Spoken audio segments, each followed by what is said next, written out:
This is our fourth live and in-person inspiration session for 2025, specially created by the Elevate team, ensuring that our community receives the most valuable and impactful tools, resources and inspiration. We have two guest speakers delivering two talks to you in this episode. Lisa James, founder of the Wentworth Collective, and Louisa O'Connor, founder and managing director of Scene Presents. Together they make a compelling case for embracing slower, messier, more human offline experiences in a world that often prioritises speed, polish and digital reach. The presentations referred to in this session can be downloaded from the episode show notes. This podcast is recorded at Protein Studios in Shoreditch with a live audience. Hi everyone. I'm delighted to introduce tonight's first speaker, Lisa James, the founder of the Wentworth Collective. Lisa's love for events began in Italy during her placement year. 3 decades on, she has built a career delivering world-class events. At the Wentworth Collective, Lisa designs experiences that bring the right people together to spark connection, culture and change, and does this all over the world. The Do Lectures are a series of annual events that take place in Wales, Australia and the USA, where speakers inspire people to take action and do something. Lisa is joining us fresh from the Wales event. She's going to share her talk about how, in our pursuit of AI-driven productivity and our hyper-digital lives, we are losing presence, and with it, the joy of being alive. Aliveness, Lisa explains, is a deep electric sense of being fully engaged. It is feeling fully awake and aware. Aliveness is what gives our lives meaning. It lives in the little moments that move us, often when we least expect it. Welcome to the stage, Lisa. I think I've got my lapel. Right. Okay. Let's go. Okay, have you ever had a time in your life where you've had to rush somewhere on a very limited amount of time? So I'm just going to go over this mic. Rush for a limited amount of time on a very, very narrow window. That was me last month. When I was going to the Olivia Rodrigo concert with my daughter. See, what you've got to know about me is I love experiences, I have extreme FOMO, and I'm sort of a ready, fire, aim kind of gal, which is why I'm looking at you there, Tanya, because I basically say yes and think about it later. And on this occasion, Olivia Rodrigo, I booked the tickets. But what I didn't know was that my daughter was on a school trip that day and she was coming back. And Olivia, because I looked at my app, was going to be on stage at 8:50. My daughter was arriving at 7 and it was going to take me 2 hours to get to Hyde Park. So I contacted my sister who was there. She's like, forget it, you're not going to make it. I hate to be defeated. Spoke to a few parents, they're like, forget it, you're not going to see Olivia. As I said, I'm not going to be defeated. Picked up my daughter at 7. Hooned it down the M25, raced through the Piccadilly line to get to Leicester Square, got over the finish line and arrived at Hyde Park just in time to see Olivia on stage to sing her song. Now, when I was there was a moment when the sun was setting and I saw this sea of purple, and I don't know if you know any of her songs, but she was singing Driver's License. And as I saw all these young girls and young boys and families all singing in unison, I started to cry. And my daughter looked at me, she's like, Mum, are you crying? And I said, I am actually. I was crying because I knew I was preparing for my talk at the Do Lectures, and I was talking about this feeling. And this feeling that I was experiencing was collective effervescence. And it's a term coined by the sociologist Emile Durkheim in 1912, and it's this feeling of synchronicity when everyone's together. It only happens when we're together in person, and it's that energy. You actually can't put your name on it. You know, you can't. It's when people come together and they come in a common purpose and they unite, and it's only when human beings are in the same room. And I was feeling it there and then, and that's why I started to cry. It's very similar to that feeling that we all had this week when Chloe Kelly was there doing that final penalty in time for the Euro finals. Or it's Freddie at Live Aid. It's an energy and it's a life force when we breathe the same air, and it's bigger than all of us. And it only happens when we're in person and we're in the same room and we're together. And deep down, it's why we're here, right? It's why we're all here together, and we've chosen to come here at Protein Studios this evening, because what we know is human connection isn't a luxury, it's a basic human need. This is me, 5 years old. And as I said before, I love experiences and I love connecting people. And I've even made a career out of it. Because deep down, I love creating moments. And I do think that when you look back on your life, it's those meaningful moments that you're going to look back on with heartfelt joy and that will have meaning in your life. Because we know that when we have these moments, we get out of our heads and we get into our hearts. But what we also know is that we're seeing a huge increase in online habits. We scroll, we swipe, and we're pinging. But that's not really connection. We're curating rather than connecting. And that's not really what makes us feel alive. And as Andrew said before, I've been thinking a lot about this concept called aliveness. You can't put your finger on it, but you know when you're feeling it. It's when you're in this moment and when you're feeling awe and wonder and joy, much like this lady here dancing and really being in the moment. It's like an electric charge. And it's more than a human pulse, it's joy. And it's about being fully present and engaged rather than moving through life on autopilot. You feel presence, but you don't always have to be, like this lady dancing in the picture. You could be watching a beautiful sunset and you're fully in the moment. And it's when your heart races and you're sharing it with someone else. And it's the opposite of autopilot. It's presence when we're paying attention. But it's also unplanned. I love the spark when you're sometimes, I'm sure it's going to happen today, when you just have, that casual conversation when two people meet together and they have like a off-the-cuff conversation, how sometimes a 3-minute conversation that you have might have a huge impact on you in 50 years' time. And I wonder how many of those conversations might happen this evening.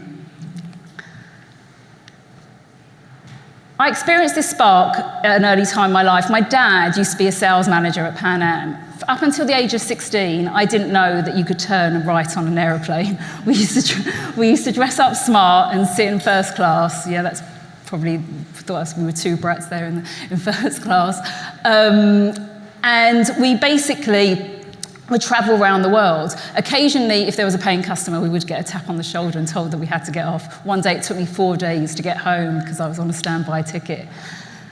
But what it meant was that, up until the 18, my parents would go to parents' evening, and my teachers would say, Lisa tells these incredible stories that she's fed kangaroos in Sydney, and she's hula danced in Hawaii, and she's met Mickey Mouse. But the truth was, we had. And what that instilled in me in a young age was that culture wasn't something that I saw from afar. It was something that I really, really felt.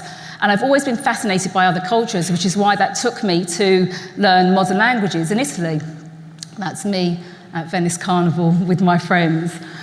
I love conversing with other people and really finding out those deep connections through experience. So much so that as part of my degree, I worked for a travel company. I travelled to Italy and I worked for a travel company called Mark Warner. I don't know if any of you have heard about it. But I was the receptionist in a little town in southern Italy called Santa Maria di Castellabate. And I was the receptionist, and I was the go-between the locals and the people at the hotel. And I was famous in this little town because I was the English girl that spoke Italian. They would say to me, ma tu sei l'inglese che parla italiano? Like, you're the English girl that speaks Italian. So during the day, I'd see, this pretty, it was okay, it was predictable, cookie-cutter tours, the occasional bingo. But what I had was I had this door openings, this outside world, and literally the keys to the city. If any of my family came over, we didn't have to pay for any meals. We'd go touring around the Acropolis. It was, not the Acropolis, Paestum, and it would be amazing. And then one day I had this idea. I thought I really wanted people to have this authentic experience that I had. And I said to my boss, can I create this experience for my guests, that they can feel the same thing that I had and not the cookie-cutter stuff that they had in this, quite frankly, boring hotel. So I had a great idea. We were going to go on a go-karting and pizza trip. So I spoke to all the locals, and people frankly spent a lot of money at this hotel to this dingy, dirty, grimy, diesel-fueled go-karting place, accompanied with the most delicious Napolitana sourdough pizza that you can have. I got Mikey, who was the wolf ski instructor, to like rustle up some people to come along with me. And the guests came along, and they literally had the time of their lives. They had like pure, when they came back, all the other guests had FOMO, and I loved it. And they came back all smiles. And I could see the joy that people had from these authentic experiences. Fast forward, after I left Italy, I then took that experience. I thought, right, I'm going to bored with people. Actually, I went past my old office here, just around the corner. Bored of going to pub nights after work, I was going to arrange these theme nights. That is me with Maxi Jazz, one of the rocking my J-Lo hip-hop era at one of our hip-hop nights. And I just loved, what I saw was I loved what would come together when you had like this amazing venue with a banging playlist, strangers coming together on the dance floor. And at certain moments, this was all like in my late 20s, I'd just take a step back and I'd see like my housemate's brother talking to my sister's best friends, and they'd come together on the dance, they'd join together on the dance floor, like they're married now. And what I loved seeing as well, like these big crescendos that we'd create, we'd like ask people to create playlists. And then you see people dancing to like Copacabana on the dance floor and that sort of thing. But what I realised then was that I had this unique skill of connecting people, but finding the ingredients to create connection. And as I said before, connection is a human need. It keeps us alive. Esther Perel, the relationship expert, said it gives us trust, belonging, connection, and collective resilience. And the name of my talk is Humans Go First, because this isn't new information to us. We have been gathering around campfires since the age of time, chanting, singing, cookouts, all these rituals, and we haven't really advanced that much. And what's happening now is that what we're losing in connectivity is that we're losing the community that we had there. And we might be more connected than ever, but we're experiencing less true community. And science backs it up as well. Oxytocin, the bonding hormone, spikes, when we see someone. It's like that first moment when, a mother sees her baby for the first time, or when you put your key in the door and your dog's waiting for you and it's jumping up to see you, or when you come out at customs and your friend's waiting for you at the airport and gives you a massive hug. It's what we need. It makes us feel alive, as I was talking before about this feeling of aliveness.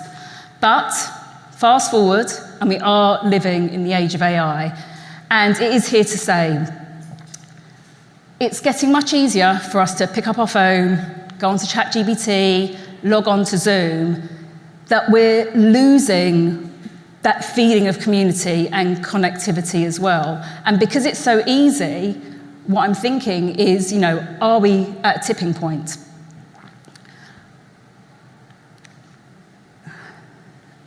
73% of restaurant orders are now being ordered through delivery apps. That's from Deliveroo. Sorry, just to go back on that one. That means that only 30% of people are going into restaurants having this ritual of connectivity, of having food and sharing, breaking bread together. I think that's quite sad. UK adults now spend on average of 4 hours, 20 minutes online daily. And 50% of fully remote UK workers report feeling lonely at work. So we know that we're in this loneliness epidemic.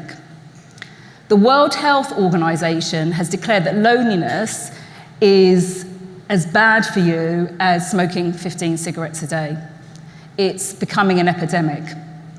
We used to go out, now we're going, as I said, sorry, I just lost my water there. The mortality rate, as I said, of loneliness can be similar to 15 cigarettes a day. So what's happening is, because we're going on to ChatGPT and Zoom and AI, we don't know what we don't know. We don't realise that we could be going into this disconnection. It's going to end up being this slow, silent killer, and we literally don't know what we don't know. So I have 2 questions that I want to ask you today. Are we trading presence for productivity? And how do we walk hand in hand with AI and lead with humanity? As Andrew said before, and Emma said before, I work in global events. So I work with law firms, finance, insurance, and a lot of companies come to me because they want to create these moments in time. They want to create moments where they have meaning together. They want to have that collective effervescence where people have been working remotely and outside of the office. So they want to create something that is going to have some meaning, that when they look back, it will be like a jumping off point for them. And on this particular occasion, one of the law firms that I was working with, they hadn't been together since the pandemic, and they wanted to create something, meaningful in terms of team building. When we think of team building, we always have eye rolls and think it could be quite boring, but I wanted to create something different. I wanted to get these lawyers out of their heads and into their hearts and them to do something creative. So we went to Barcelona. We know what Barcelona's like. Gaudi, Dali, really, really picturesque. I didn't want them to have any excuse to look at their laptops or have to, I don't know if you've worked with law firms before, for them to go off and work somewhere else.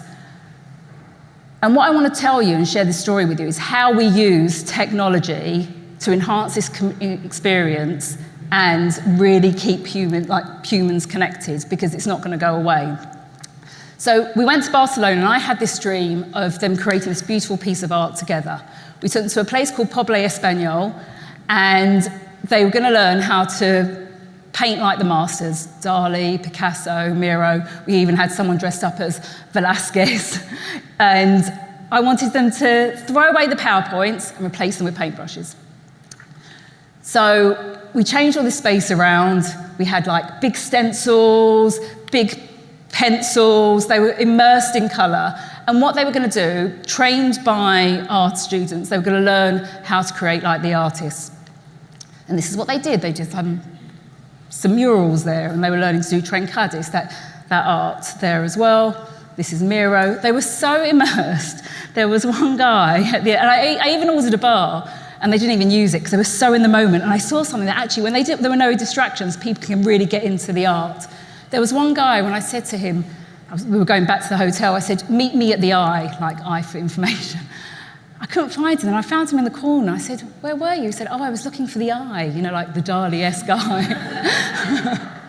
But what it made me realise is that when you can get people fully present in that moment, they have that aliveness, and they had this moment together, that there is a way, and I'm going to tell you soon about how we were able to do that, how we use technology to enhance this experience. Now, I mentioned before from my days with Maxi Jazz and the parties about building a crescendo. So this was great. They had a great time. This was enough for them, for them to learn art, and they took the moment home, and they were really happy. I had people coming up to me saying, Lisa, you've unlocked something into me. I loved art now. I'm going to paint with my wife. It was brilliant. I felt very proud. Anyway, the following day, we went to the Maritime Museum. They were singing Barcelona. We had opera singers. And just at the moment where they're about to go into the gala, and we've all had that moment where our guests have all had the drinks reception, and they're about to go into the gala dinner, the doors opened, and we had all our tables. They all was dressed beautifully. But then at the very, very end, they could see these letters in the background. And I could see the lawyers looking what is this? At the end of the dance floor. And at the back of the room were the words, seize the day, aprovecha el día. What we had done, we had used all those foam pieces together to create the words carpe diem, seize the day. And I get goosebumps thinking about it now, because I could see these lawyers walking together in silence, going to look at the words, so proud of their work and what they'd created. And that, for me, was collective effervescence. They were able to take that moment home.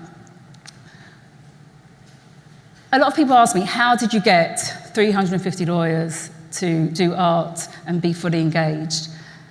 My inspiration came from this magnet. Disney. I had this vision of all the letters coming together. But also, fun fact, I used to work at Disney. That's me in 1992 at the Bella Notte restaurant. And as part of Disney, I'm alumni of the Disney University, where we learnt all the tips and tricks of the trade, and we learnt how they create the magic. I learnt all about Fantasia. He was a genius, Walt Disney. Back in the day when Fantasia was made, he learned about multi-sensory experiences and how you'd have magic from the front, and you talk about pits and peaks, so you'd have the peak experiences, and this was the magic at the front. But in the background, they'd use tech for the boring cues. So you're using technology to enhance the experience. So what I want to do now is to tell you 3 ways that you can use technology to improve your human connection experience, to make people feel alive, to create those collective effervescence moments. Remember, we are humans first. So it starts with observation. You have to observe human needs.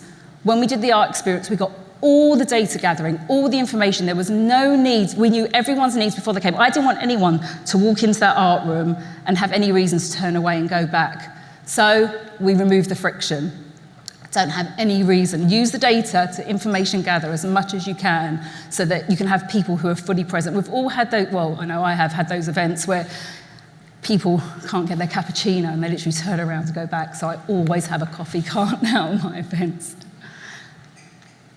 And minimise uncertainty, as much communication as possible. My lawyers had they knew, well, we kept a few surprises back because you've got to keep the magic alive, but they knew how long it was going to take there, how long they were going to be. They didn't know the surprise at the end, but we know what it's like when you've got an event and you're worrying about something else. You just can't concentrate on the rest of the experience. So by observing human needs, removing any friction, and minimising uncertainty, you're going to get people who are fully present in the moment. But use your judgment. Don't use tech so much that you're going to lose the magic, because that's why we're here, right? We want that aliveness. Because humans, as I said, humans do go first. Use tech to enhance the experience. If I hadn't used tech, I would have missed Olivia Rodrigo. I would have missed that moment of driver's license. It's because I had the app that I was able to see what time the concert started. I was able to get there on time and cry in front of my daughter and sing driver's license along with the rest of the crowd. But AI won't replace those moments, and I know that Louisa is going to be talking that a lot more in her talk. It's not going to replace the sand between our toes. We are seeing so many brands now, and I'm not, as I say, Louisa is going to be who are talking about in-person experiences. And Polaroid are talking about it. They've got a whole campaign at the moment because we are craving connection more than ever. AI cannot replace that. And remember, we're in charge. We input. Humans go first. We put the information in so we can get it out. We're craving a warm hug from friends. So we don't want to use AI to give us a full sense of security of what we can do. And my last point is make sure you leave space for the magic. It's really, really important. Don't overplan so much by using tech that you don't have those sparks of connection in between. And I just want to leave you with one point before I leave. And if I can ask for one thing, what I want you to all do is close your eyes. I want you to fast forward to the latter years of your life, and I want you to imagine that you're on your rocking chair, sitting on your porch, and as you're closing your eyes, you're looking at a movie of all the moments of your life. I'm sure there's lots. I want you to pick one. I want you to think about who you're with, where you are, what the sounds are, what you can smell, what food you're eating. And I have one question for you. Do you have a phone in your hand? Thank you.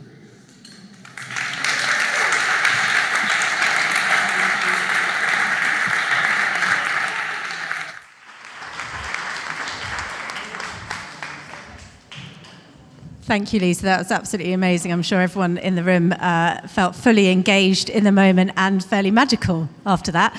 So thank you very much. So next up, we have Louisa, tonight's second speaker. Louisa O'Connor, founder and managing director of Scene Presents, and one of Elevate's most recent podcast guests. If you haven't listened to it, give it a listen. I need to talk to you about that afterwards, actually, the phone call bit. For the third year in a row, Louisa and her team transformed the rooftop of the JW Marriott at Cannes Lions into an immersive playground for Netflix. No screens, just stories you could step into. From Bridgerton-inspired croquet to Squid Game challenges and UV treasure hunts, every detail brought Netflix hits to life in ways you could see, touch, and play with. Louisa is here to share how brands like Netflix use real-world experiences to create cultural impact, turning digital content into unforgettable moments. In a world exhausted by endless scrolling, her work reminds us that the most powerful connections are sensory, shared, and deeply felt. She'll dive into how brand experience deliver unbeatable ROI, what today's audiences actually want, and what best-in-class really looks like. Please welcome Louisa to the stage.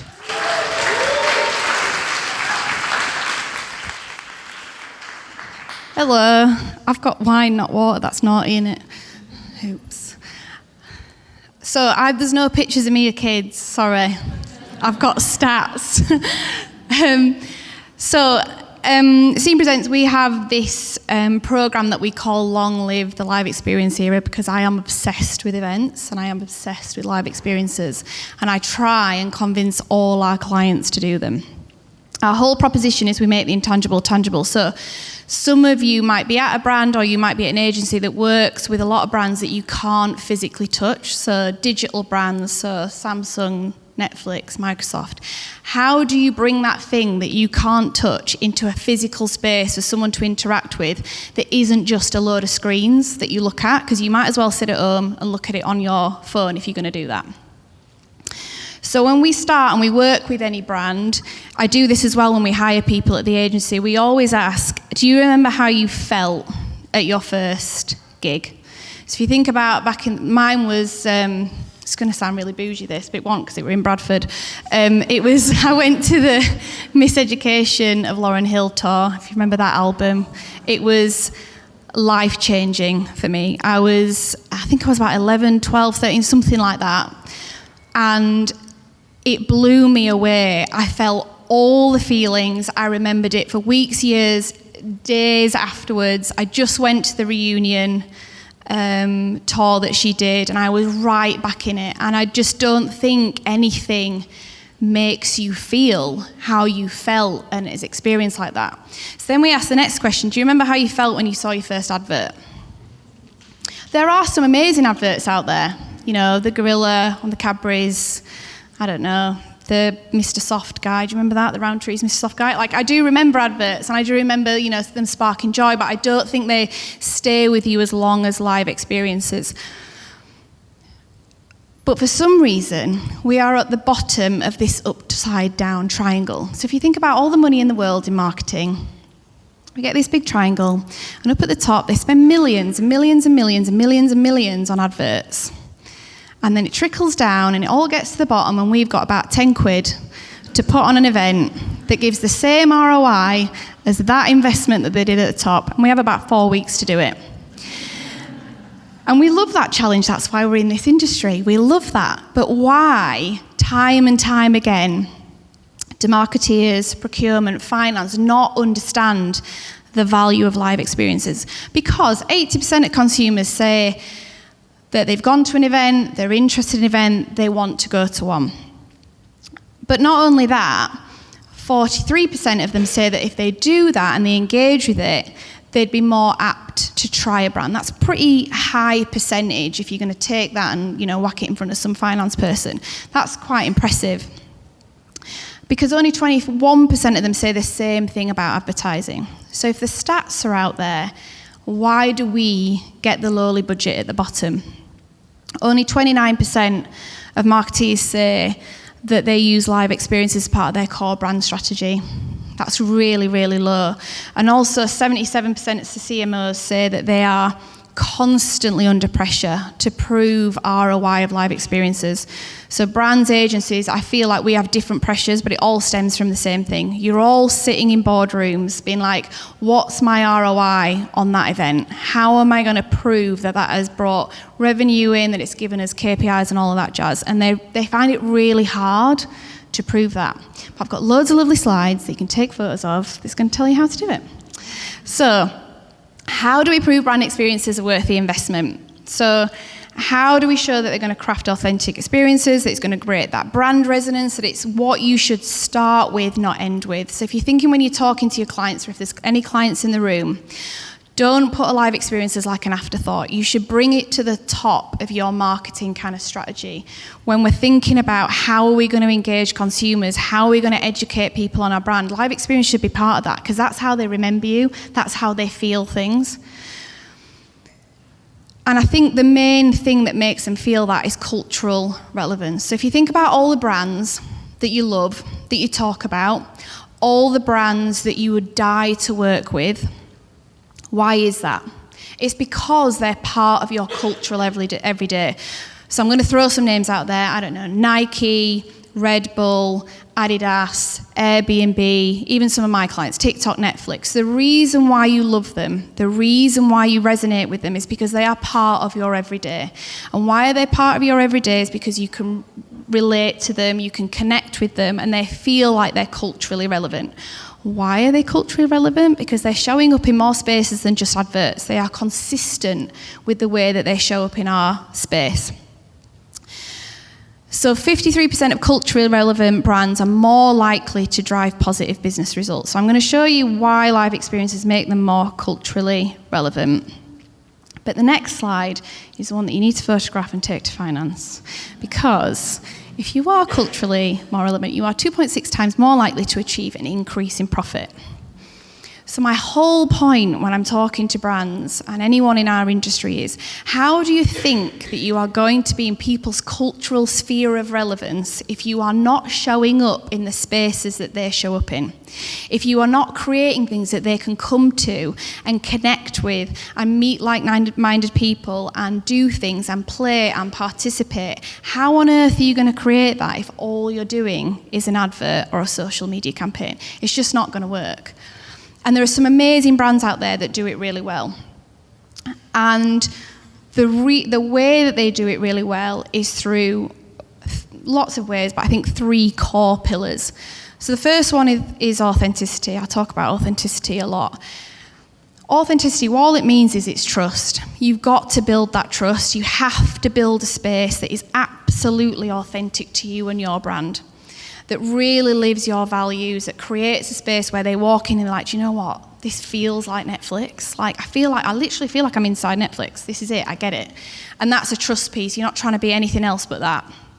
Second bit is this community bit, this connection. And community is a really fascinating space for us to work in at the moment, because there's the big obvious communities, but there's loads of little niche communities that for you as brands or agencies can really tap into. It's a big mistake for us to try and speak to everyone all the time.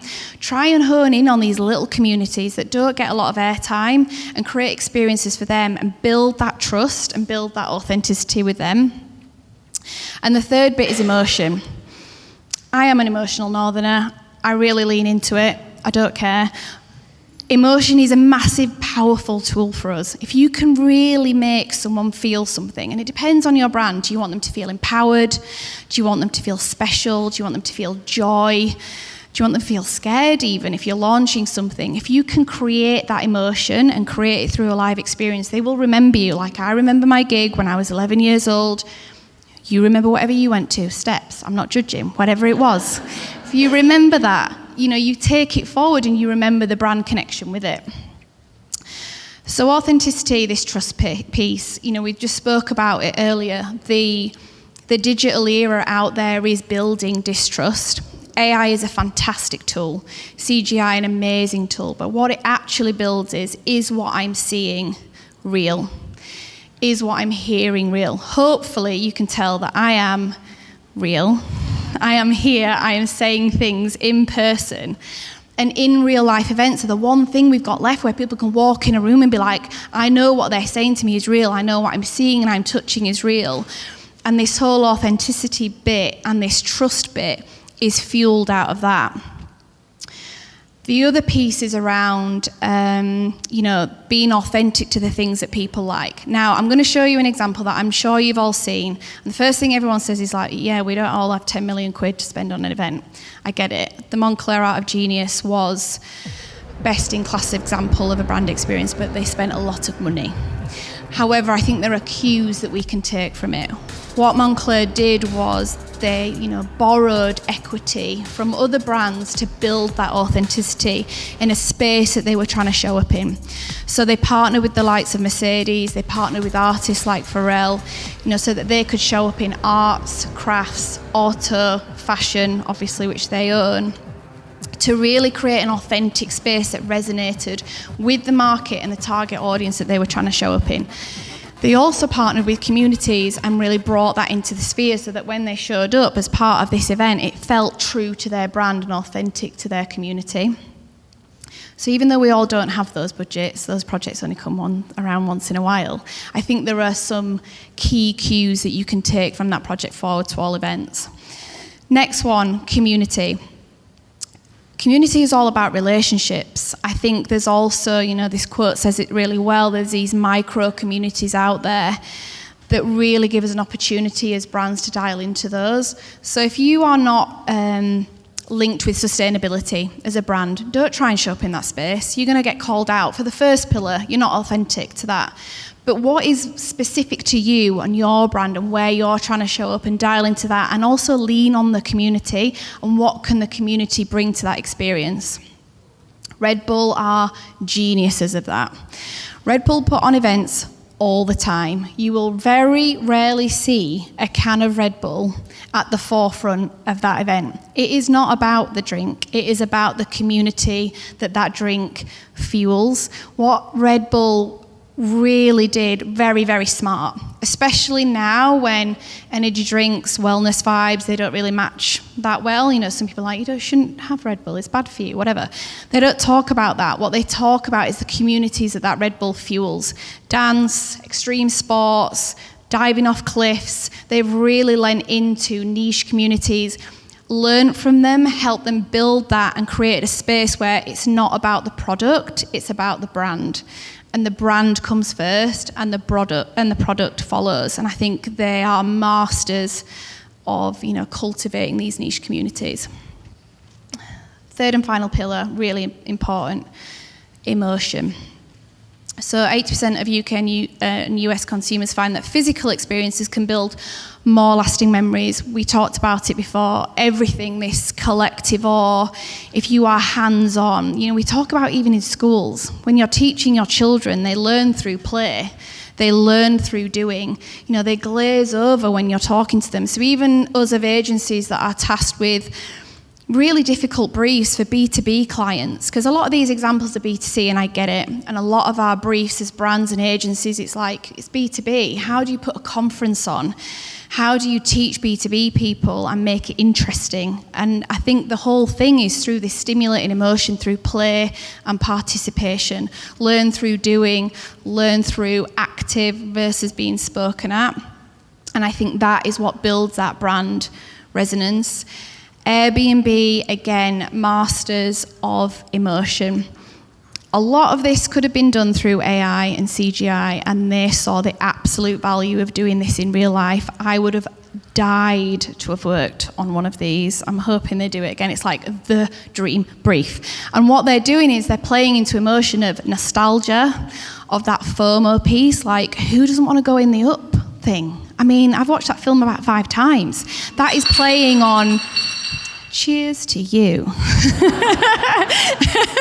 They are playing on that emotion piece. Like, you want to be part of it. You want to, everything that you've watched on screen, everything that you felt part of, you can now be in it. You can now be in a physical representation of it. How amazing is that? So rather than creating another digital version of something that you've seen as a digital, they brought it into a physical space to really capture that emotion. So class, what have we learned? So, at the end, because there's a lot in there, there's like a recap. So I think there's a few key takeaways. The first one is that you are all going to be tasked with ROI, KPIs, and you're going to get challenged of like, if we do an event, how am I going to prove what it was worth? And I think the one thing is you've got to see your event as a content playground. You've got to see the build-up pre-event. So like, fun fact on Moncler had 10,000 people through the door. Amazing. But what it had was 4 billion social media impressions from that one event. One event gave them 4 billion. Now, it was an amazing event, I get it. So we might not reach 4 billion with our events. But I think if you can put something on that really speaks to people and their emotions and their connections, what they'll do is they'll walk in, and I know we should put our phones down, so I'm sorry. But they will pick their phones up and they will take content. And some of the times we're challenged with that, right? And they'll get that out in the world, and that'll give you your legacy ROI past that one-off event. You've got to create space that cultivates human connection. It's amazing that you guys have taken the time to come down here tonight, and hopefully you'll go away feeling something and have learnt something. And if we can lean into that and lean away from, I don't know if you've heard this phrase, dumb not smart. So a lot of people are now getting Blackberries again. They want to move away from smartphones to dumb phones because it's too much for them. They need to leave the digital to one side. So move into dumb, not smart, and give people that break from the digital side. Third bit, tangible, authentic conversations unfiltered by tech. Tech is amazing. It's created an unbelievable world for us, and I think tech and physical need to live hand in hand, but I think there should always be a space at your events where there isn't that, and you can really dial into that physical human side. Community-led, a lot of us are tasked with how we're going to engage Gen Z. They're the trickiest audience to engage. They will call you out. They are smart, not dumb. If you are pretending to be something that you are not, if you're trying to put an experience that isn't authentic to your brand, they will notice that. So learn from your community. Ask them to teach you. Ask them. If you're not sure how to show up in that space, lean on them and get them involved. Fifth bit is memory-making moments that live past the experience. Try and think about that first question. How did I feel at my first gig? So when you're writing a brief, when you've got a brief as an agency, how do you want people to feel when they walk in that room? And how do you want them to feel when they leave that room? And design everything around that. And hopefully that'll make it a successful event. And the sixth one, culturally relevant. That's really hard to say that. Culturally relevant interactions that ensure brands are talked about. Think about when you go to the pub and that you talk about the things that you see online, in the newspaper, out in the world. What have those experiences got in common? What is making them culturally relevant? What is making them part of your everyday kind of psyche? And tap into those trends to put your brand at the forefront of that. And I can leave you with one thing. I think sometimes we don't think about this. I always say that we are a brand experience agency. I do not say we are an event agency, because an event is a thing that happens, whereas an experience is something that leaves an impression on someone. Try and create experiences, not events. Go forth and conquer. You got this.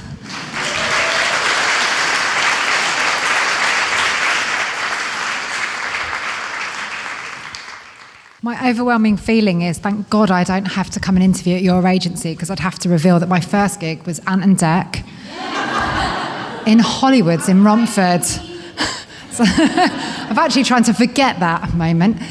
So can we have a huge round of applause, please, for Lisa and Louisa?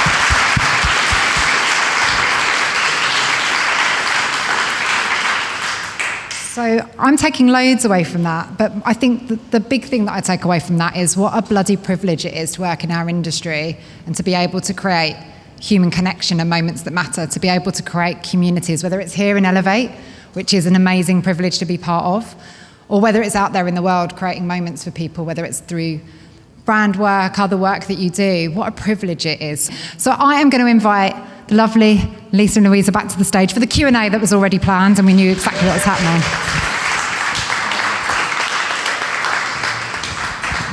So, who has some questions? Any questions?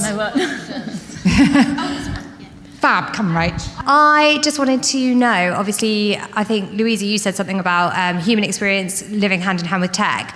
And I was just curious to know what your thoughts on, the metaverse are. It just kind of popped into my head when you said that. Interesting. Isn't the metaverse dead? Is it dead? Is it? I don't, because it's never really took off, did it? So, because I've always been really the metaverse.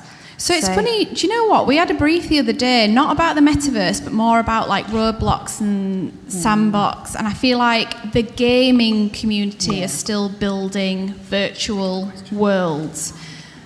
But if anyone else knows anything different, but I feel like from a live experience point of view, we're not building worlds in the metaverse anymore.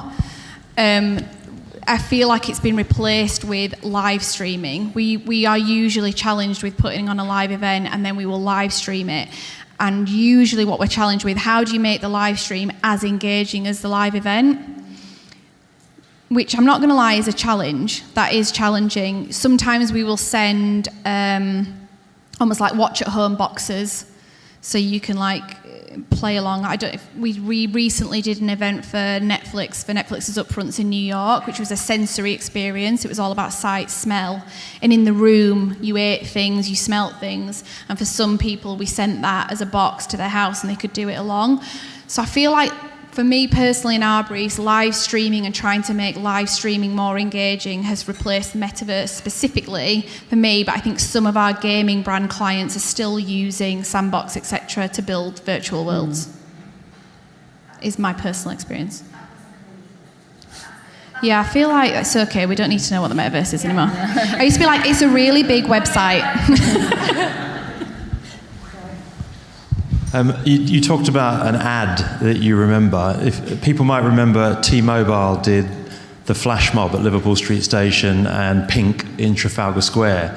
They were experiences that were created for advertising. When you're creating an experience for the brands that you work with, how much focus do you put on trying to capture content that is genuinely going to be shared online to create the billions of impressions that you're hoping for? Me. Yeah. Do you know what? It's a real conflict because ideally the best live experience is a live experience where you don't want people to pick up their phone. So for example, my team tonight are at the dress rehearsal for Secret Cinema Greece. Their specific brief is you're not allowed your phone, you're meant to experience it, you're meant to keep it in your pocket and experience it. However, most of our briefs, we are challenged with ROI and return, how are we going to make this event worth the money?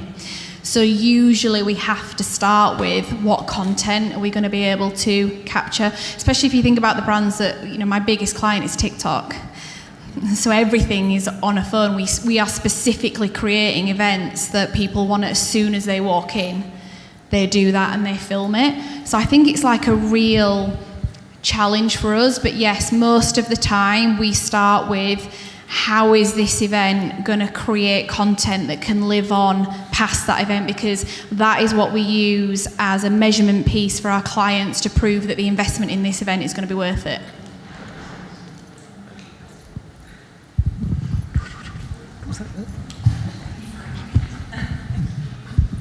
Hello, thanks. It's so fascinating. I was just curious about whether you see a future where we become really brave and persuade clients to not do that, to create smartphone-free events, smartphone-free gigs. Do you ever see, what do you think about that going forward? Well, I think in my world, we can't, it's very rare. I have hardly any footage of any of my events because they're all in finance, law, insurance, and we're not allowed to share anything or do anything. So I am reliant on the feeling and their smiles on their faces. And I see them take photos, but I'm not allowed to share them. So I do think it will be on the rise. Well, certainly in my world, with the professional services sector, I think people are going to have, those FOMO experiences, and what we're seeing more is they want to keep the moments to themselves. They don't want to share it with other people, and often sometimes with brands, sometimes doesn't really look good when you see, some things go on. But I think it will be on the rise, because they want to keep it to themselves.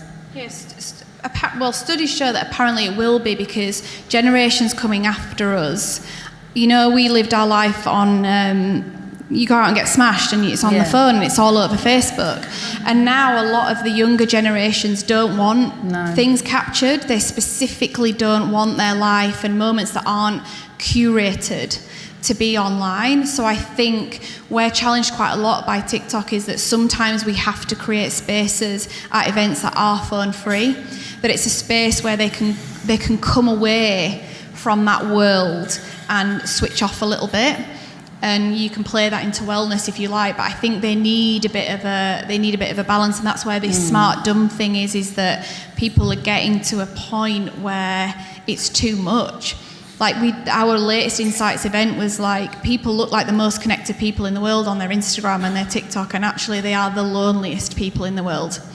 They literally shut that app and they're like, they're lonely, and it's all for the gram or whatever. And sometimes our events we're having to speak to that and create spaces where they can stop pretending, and they can just go in there and have a conversation and be who they want to be, and then they come back out into the bright lights and they're back on it again.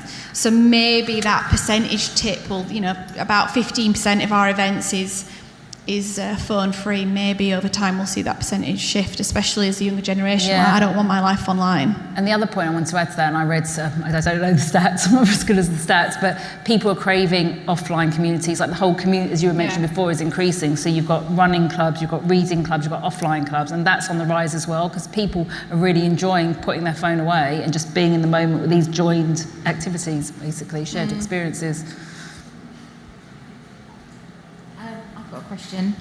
Hello. I think it kind of leads on from what you were saying before about ROI and obviously it being a content playground and recording these events and being able to amplify them digitally. And obviously there you're talking about how maybe 50% of them now are not necessarily in that way. So I guess it's kind of a question around how else would you be able to kind of track the ROI or prove to clients if we're not doing that with the content, or if there is, is there any other way in which you can kind of try and track it and prove the ROI and sort of their return on their investment for the event? There's an expensive way, which is tracking around the space, so you can see where people dwelled the most, what they engage with the most. I mean, I say expensive, it's an investment, it's definitely investment. There's some very clever technology out there, and it'll help inform your next event to be like, oh, they really, really engaged in this, and no one went here. We often do, for people who don't have that investment, a more analogue way, and we put people in there and they have conversations. They'll be like, how did you feel about this space? What did you like? What didn't you like? Would you come again? Would you do it again? And that's where lovely people like you come in with your staffing.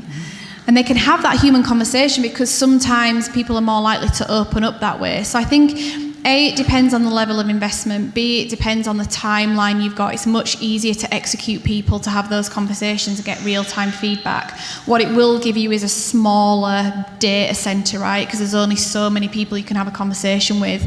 Whereas the unfortunate thing is we are challenged with quantity of data all the time.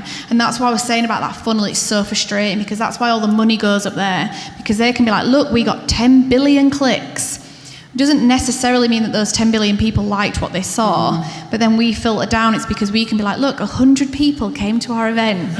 And it's just like, it's really hard to balance it. So I think you've got to try and get your client on board of like, what is the ROI that they actually want? Do they just want to give their board member a load of stats, or do they want real human data back? Yeah. And I think in the B2B world, what we say is when we start up front and we always say, what do you want to get out of this event? What do you want the feeling to be? And it's often, talent retention, talent retraction. So we're using those stats, and especially with our clients who've been worked with for a long time, you can see how, because of the events, they've seen sales increase or low staff turnover. So it's those sort of stats, which are actually quite hard, because you'll be surprised by how many companies don't invest that time, but we insist on it because we don't have, they're not in the world of like taking photos. It's a different kind of stat that we're trying to capture there. If you've got a consumer brand like a product, we've sometimes done, specific money off codes, or so they can be like, oh, X amount of people use this code because they specifically went to that event and then it led to this amount of sales. It depends. That doesn't always work if you don't have a shoppable brand, but that's another way to do it. Sorry, there's someone else. Hi. Do you think it'll become like more and more difficult for curators of experiences to provide an environment that relies on human connection? Like, do you think we'll get out of practice of it because it's such a digital world? No, I don't think, because I think we're craving it. I'm doing so much research at the moment, especially when I was doing, preparing for this talk, and actually it's on the rise. I think the increase of communities, people are liking, it's like you were saying before about brand trust, they're not trusting the digital age. They want to, and they see the advantages of meeting in person, and employee engagement's on the increase, ideas spark, ideas are created, and you don't have that in the digital world. And I think as well, there were so many stats around loneliness and how people aren't having those water cooler moments in the office. So I think that we're seeing a flip now to what we've had before, just because it's gone too far, as I said before when I talked about it being a tipping point. Yeah, I just think they're going to become, that people are going, I don't know what the right, this definitely isn't a word, choosier, so that's not a word, right? You know what I mean? They're a bit picky about what they're going to go to, because tech and advertising shows us such incredible things, like Moncler, like the Airbnb thing, Taylor Swift tour, like whatever it is. And I think they want experiences to be exceptional, and that puts a strain on our industry, because we don't all have the budgets to do exceptional all the time.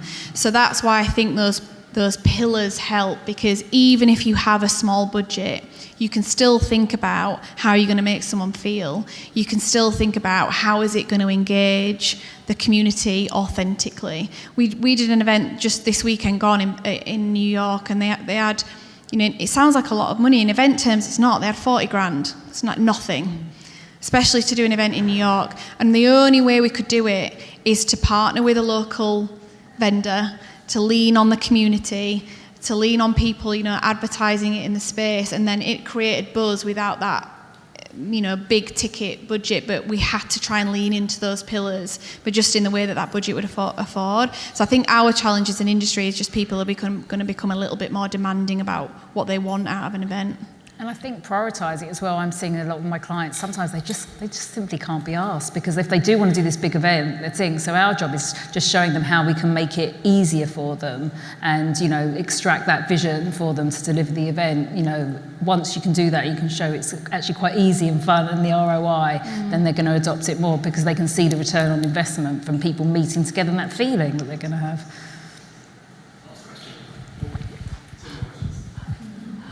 I just had a question about the post-COVID era on live experiences. C word is banned. Sorry. What do you think has changed that? Like, before COVID, what have you missed? What do you hope comes back? Or are we past COVID now? Is everything back on track? I personally think that, well, it took a while, especially in my world with like professional services, for them to get back on track and see the importance of in-person events. And whereas before you'd have people doing the same events year after year, not even think about it, not even think about the RR, we've always done an annual conference, let's do it again. Now people are thinking more of a meaning. So you might get the larger budgets, but they might be, say, every 2 years, or not as frequent as they were, which actually I find quite exciting. You know, some of the law firms that I work with, they might do it every 2 years, but it means we've got really meaty and thinking about the agenda, because you're thinking about where the set-off point was last time and where they're going now. So I think they're realising, well, they are thinking about the importance of it and thinking more deeply into, and also with sustainability as well. We're seeing some clients, they'll reduce the frequency of their events because they don't want to jump on a plane, especially if it's a global audience, because they're thinking about their, you know, carbon footprint. Yeah, I agree. We were talking about it earlier, like, but the world of retainers and repeat jobs is few and far between now. Every year people relook at their marketing spend, consider whether they're going to do an event or not. I think if anyone went on the event journey through COVID, like after COVID, the spend was mental. I don't know if any of the agencies, but everyone just went mad and had like 1 million events and spent loads of money. And then what happened was the end of that year, finance went, sorry, what? You spent that much on events? And then they went like that, no more events, you're not allowed to spend anything. So the post-COVID was actually like a 2 year to 3 year weird thing, and now it's almost like we're starting again. And I think people are getting braver with their spend, but a bit like the people going, brands and finance and procurement are getting a bit choosier on what they choose to spend their event budget on. And what that means is it takes them ages to decide, and you have a lot shorter time to execute that, because they hold it and then they go, oh yeah, okay, we definitely need to do an event, and you've got 6 weeks to do it. So I think our timelines have shortened, and the frequency and regularity of events has changed. I agree. Hi, my question's on, you were speaking about communities, and I wondered, are there any communities that have surprised you that brands or businesses are trying to reach, or are there any communities that are overlooked that are emerging as having value? I've got an overlooked one, older people. I think we talk about Gen Z a lot. Gen Alpha is, hot, and there's loads of, if you ever go to events, there's loads of content sessions about Gen Alpha that, you know, they're going to be the biggest spenders, they're going to have the most money that anyone's ever had, blah, blah, blah, and people are now thinking how they're going to engage them. And millennials are still in the mix, but I think at, you know, the tail end of millennials into the next generation is we very rarely are brought a brief that thinks about how we're going to put on an event for them. And actually, if you read a lot of the insights, they got cash money, and they want to go to stuff. They're now in their era of, like, the kids have gone, I'm retired, I want to go to things, and they are a lot of the most powerful people in businesses and a lot of the big decision makers. And I think sometimes we forget about that generation. Interesting generations. I don't have an interesting generation, but I've been studying young blood recently, and his festival that he puts on, and how he's really tailored that to a very niche community and what they need out of his what they struggle with, mental health and, you know, isolation and being introverts, and how do you put on a collective experience for people that feel like that. And he, if you haven't looked into his event, have a look, because as a young man who's like initiated that, it's really quite inspiring of how you put on something that's quite a niche community. So I think those would be my two. I think as well the multi-gen as well, like we're seeing, you know, bringing in, there used to be a time when we used to do a lot of leadership conferences where you would only have like one strand, but now bringing in multi-generations into the events is just really important to hear those voices, because otherwise you're going to have some blind spots as well. So that's really important. Last question. Oh. Hi. My question is unfortunately around budgets. I'm in-house, so I'm the dark side. I see how budgets get cut and how they get divvied out. You've talked a lot about the way that things are going in the future, the trends that you want to see. How do you foresee the trends that we're seeing and the overarching need for connection, whilst also the budgets are plummeting kind of, you know, every quarter? Do you see budgets going up? Do you see that they're going to recognise the importance, or do you see that you need to do more with less? I think it's more the justification and looking at the themes. You know, if you're looking at themes of, you know, talent retention or employee engagement, or looking at, you know, people leaving jobs, it's like, what's the cost if you don't invest in these? You know, what's, you know, I was, you know, reading something today about, you know, people leaving, it's got a far greater cost. So if you're not investing in, you know, experiences that give people belonging and purpose, then that's going to be the greater cost. And I think as event planners and for the work that we do, it's about showing those stats and saying what the, you know, the opportunities and, you know, the work you're going to have to do should people leave. And in-person events are going to be more and more important to do that. I think budgets are going to be scrutinised all the time. They just are. I think that's not going to go away, and the justification behind it. You know. I think, like, honestly, short term, we're going to have to do more for less. Yeah. I just think we're probably going to have to get scrappier. So I think it's like a dual partnership. Agencies are going to have to embrace that and be cleverer with their money. Not everything can look like Moncler. We will have to sometimes do something a bit scrappier, and then hopefully if you've got a really good brand partner, they will understand that they will have to manage up a little bit. To be like, I know you've sent me, you know, you've seen that thing of like the tiger on the boat of Life of Pi, and then there's the cat in the kitchen. It's like, you have to like manage up a little bit to be like, I know you want this, but just so you know, that was a £10 million gig. So if you got this, then we're going to create something great, but it's going to be slightly different. I think with AI and stuff, we have a longer journey to prove the human live experience bit, because unfortunately the next phase is we're going to be challenged with how do you do more with less people. And until those brands go on that journey, I don't know if you saw, you know, Bumble have just made 700 people redundant, and they've replaced them with AI. But Klarna 2 months ago made the same amount of people redundant and replaced them with AI, and they've just rehired them all because it went horribly wrong. And they started losing money, and they went down on the stock market. And I think until all these brands and companies kind of go on that journey and realise that AI and tech is an amazing tool, but it will never replace humans, it's meant to sit alongside, we're going to have to go on that journey a bit. So I think short term, we've got to like put our like helmet on, gum shield in, and do more for less, soz. but Yeah. will come out the other end, I think, and eventually people will see that time and time again, from all the clips you showed, from like Queen through to now Taylor Swift, like people want this collective effervescence and to be together, but we're just going to have to go on the journey together a little bit. And I think as well, you've got to sort of like let your clients go. I mean, I've seen the patterns that I see, especially in my world, is sometimes, especially with clients that are risk averse, they're going to be left behind. So they see a lot of the brands who are straight, and then they want to catch up, and then they've left it too late. Or I had one client decide to go virtual, and literally has come running back going, "Oh my God, Lisa," you know. And I felt heartbroken about the whole thing when they went virtual. But I thought I have to let them go, give it a go, and they literally have come back going, "Oh my God, what were we thinking?" So it's just, you can't force people, but it is, as I said in my talk, it's a human need. That's what it keeps us alive. Thank you. Thank you, Pete.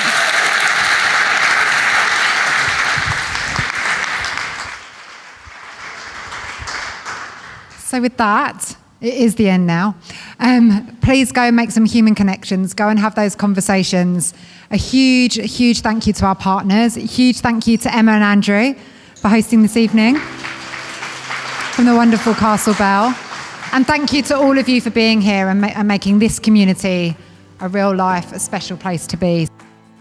This project is powered by our partners Cvent, Jack Morton, Live Union, Powwow, PSP, the production department, We Are Collider, and CastleBell.